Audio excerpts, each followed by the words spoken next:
যীশুখ্রিস্ট সর্বদা মানুষকে ভালোবাসা, সেবা, ক্ষমা, ন্যায় প্রতিষ্ঠা সহ শান্তিপূর্ণ সহ অবস্থানের শিক্ষা দিয়েছেন।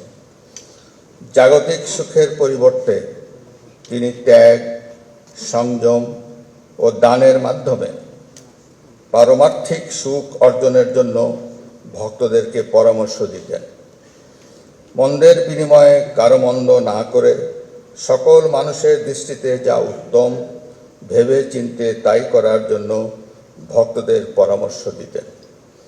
বর্তমান বিশ্ব প্রেক্ষাপটে বিভিন্ন জাতিগোষ্ঠীর মধ্যে সম্প্রীতি ও ঐক্য স্থাপন সহ যুদ্ধ বিগ্রহপূর্ণ বিশ্বে শান্তি প্রতিষ্ঠায় যীশু খ্রিস্টের শিক্ষা ও আদর্শ ফলপ্রসূ অবদান রাখতে পারে বলে আমি মনে করি। সকল ধর্মের মূল কথা হচ্ছে মানুষের সেবা ও কল্যাণ।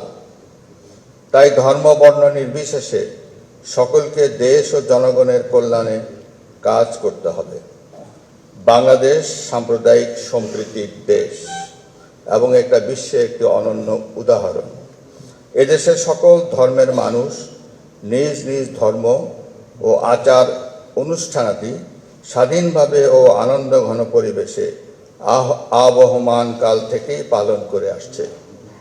একটি বৈষম্য ও দুর্নীতিমুক্ত এবং ন্যায়ভিত্তিক রাষ্ট্র প্রতিষ্ঠায় সাম্প্রদায়িক সম্প্রীতির বন্ধনকে আরও মজবুত করতে হবে।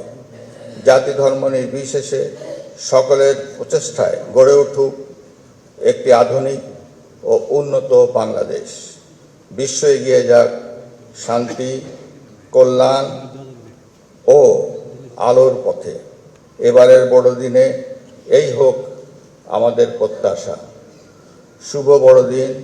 খ্রিস্ট সম্প্রদায়ের সকলের জন্য বয়ে আনুক অনাবিল আনন্দ ও কল্যাণ।